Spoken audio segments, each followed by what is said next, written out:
So thanks for joining me on the Kickass Midlife Method podcast. I'm joined by some of the women from the method community, and tonight's talk is on the midlife myths busted, like the seven biggest misconceptions I come across in coaching women and also in the calls I have with many women around the method about women's fitness and weight loss in midlife. So, number one, obviously, a lot of women's concern as they get older in hormone change and perimenopause is this kind of fat they get around the belly. And what I often hear from women is like, I'm okay with my weight. I just want to lose the fat around my belly. Now, the belief, I think this stems from this belief that the belly fat is somehow separate from the rest of the body, and you can just sort it out by doing loads of core exercises. So I'll often hear, I just need loads and loads of core exercises to get rid of the belly fat. So the fact is that belly fat, aside from anything else, although there is another slide on this, is primarily caused by overeating. So that the result of that is that energy being converted into fat and stored around the belly.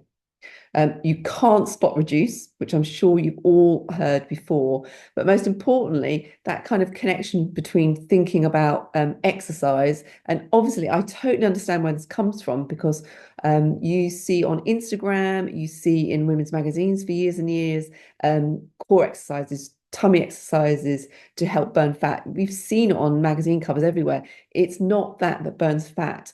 Belly fat cannot be converted to muscle. In fact, no fat is converted to muscle. They're completely different entities. So doing core exercises can develop muscle, but it won't do anything about the overlying fat. So that's a big one that I come across all the time. And so I thought I'd get onto this body fat turning into muscle, even though I think most women realize in their heads that that's not the case. When you're rushing around and not really thinking about it, I think that association that somehow by exercising you are turning your body fat into muscle often just gets accepted without you kind of thinking it through, and so you'll often get if I exercise really hard, I'll turn body fat into muscle, and it just doesn't work like that. So body fat, totally different tissue to muscle.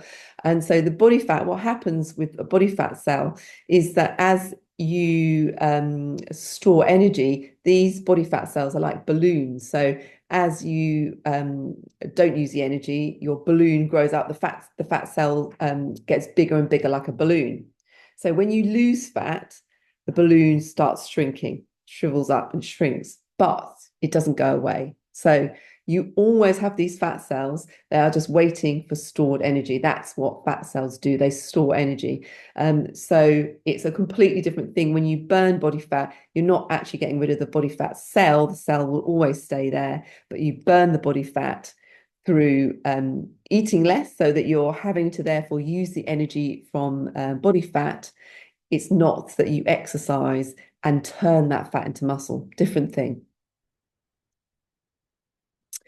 And then this one's an interesting one. There's a lot I see nowadays where women will assume it's all down to hormone change. Everything that's happening to your body is down to hormone change. Now, related to that is the whole idea of stress and the impact of menopause on belly fat. Now, this is actually true that estrogen encourages fat storage around your hips and thighs when you're younger. That's for fertility reasons. As estrogen declines, the body stores more fat around the abdomen, which increases visceral fat, which is that fat that you find around your organs, which is particularly harmful to your health. On top of that, cortisol, which is that fight or flight response. So every time you're stressed from work, also if you're eating highly inflammatory foods, if you've got a stressful life situation, that triggers adrenaline, that fight or flight response. During menopause, we're not as good at dealing with cortisol. And the upside of that is it does get stored around the belly as a survival mechanism. Your body is just reacting, storing that fat ready for your fight and flight response because you're in that kind of chronic fight or flight response. So yes, it does have that impact, but most of the time, 9 times out of 10, actually the diet is the main issue. And whilst there are things that you can do around stress resilience to prevent the impact of cortisol on your belly fat storage, most of it is down to simple things that you can change in your diet rather than putting it all down to menopause. And then this just exists from years and years of poor diet information, which worked when we were younger about if you restrict enough calories, I'll lose weight. So the belief is energy in versus energy out. Surely all I need to do therefore is restrict calories and I'll lose all the weight. Now, for some of you, you might have tried that and you realize that doesn't work in midlife. So the reason it doesn't work is your metabolism, it's already slowing down because you're losing muscle. So muscle burns calories even when you're sitting around, but we're losing it. So that's the impact of estrogen, which is why I'm always so part of the Kickass Midlife Method is about building your muscle, because you need that muscle. So if you restrict your calories, what happens if you really severely restrict your calories, then what happens is your body starts to also lose muscle. So you don't want to lose any more muscle than you're already losing. And it also triggers your body into that kind of fight or flight. I need to store body fat because I'm not getting enough calories, therefore I'm going to hold on to body fat.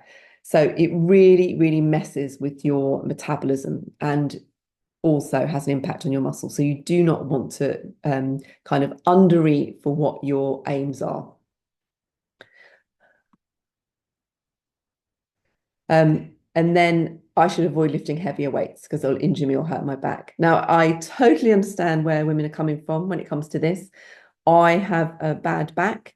And so that fear around lifting heavier, surely it can't be good. You see images in the media and in films about people lifting really heavy weights. It looks horrible. They make lots of noise. Obviously, that creates this kind of fear that it's got to be bad for you. In actual fact, when you think about it consciously, lifting weights strengthens your muscles, it strengthens your joints, and your bones. So it actually reduces the risk of injury. The muscle pulls on the bone, so therefore it's also great in that fight against osteoporosis. As I said before, it's essential to maintain muscle because the higher your metabolism, the better it is for your keeping at a healthy weight, and also means that you are strong enough to make the most of living longer when you're older. But what often gets forgotten is that skeletal muscle is fundamental for good health. It actually produces cytokines during exercise, and that helps regulate your immune response. So it actually is helping boost your immunity, skeletal muscle. So as you get older and you start to lose muscle, it impacts your immunity response and it helps produce the growth hormone testosterone. So for all of those reasons, it's not just about your metabolism and your actual strength to move around. It's also about being really good for your immunity. Pilates and yoga, I get lots of women talking about, well, surely I can just do Pilates and yoga instead. It does not create enough physiological challenge to your muscles to create new muscle fibers. Great for joint mobility because you're moving in a 360-degree, sometimes 360-degree for some of us, movement with Pilates and yoga, but it doesn't create the muscle. And then another thing is, again, this probably comes from many years if you have been a runner in the past where you would have done running and the weight would have dropped off. It just doesn't work anymore. So when you're thinking about, well, I'll just do more running or I'll just do more spinning, that kind of thing, I can also understand that. It makes you feel good, you sweat, and that kind of association with sweat is that somehow you're sweating out the toxins and you're sweating out and losing weight that way. Just doesn't work anymore. You need to run, and this is the case whatever age you are, you need to run for over 90 minutes to start burning your fat stores. So before that, you're getting the energy from your blood. After 90 minutes, you start burning fat. So already we're normally really busy, time's an issue in terms of fitting your training in. So suddenly you're thinking about adding a 90 minutes just for the sake of burning fat in. And then on top of that, the reality is, particularly as we get older during menopause, it's really difficult to run fasted because you just can't do it. You haven't got the energy. So therefore, you need to fuel and eat more to be able to run for 90 minutes. So kind of trying to get into this like running for weight loss, it just doesn't work. On top of that, you still need to strength train as you get older. Otherwise, you don't have the muscles to support you in your running journey. And then going back to the slides before, running causes cortisol and that adrenal fight or flight response as well. So you're also thinking about the impact of that on potential belly fat because of that increase in cortisol. And then the other one that I see increasingly around a lot, and I have that conversation, I have various conversations with people who want to come on coaching with me, is this question around intermittent fasting. It became a massive thing through, was it Mosley? I can't remember whether it was him. But obviously, some of you might have heard of the 5-2 diet, which became massive before. And so therefore, it was in the media a lot. So intermittent fasting, and then also that whole thing about skipping breakfast is the best way to lose weight. And it comes from reading about it. But the latest research is intermittent fasting and skipping meals. Skipping meals obviously is not good, but then disguising it as intermittent fasting, actually the studies show it's not good if you're a midlife woman, because for all those reasons I've gone through in the slides before, what it does is encourages fat storage and raises your cortisol levels, all of which are not good. It's not sustainable. So if you're living with someone, have family, partners, if you're going to not eat for a huge sections of the day, it's not a very nice way to live if you're living with other people, which leads to more stress. And also what's happening here is if you're going to miss out a whole like 600 calories, or some of that 5-2 diet was like not eating for 2 days and then eating for 5 days.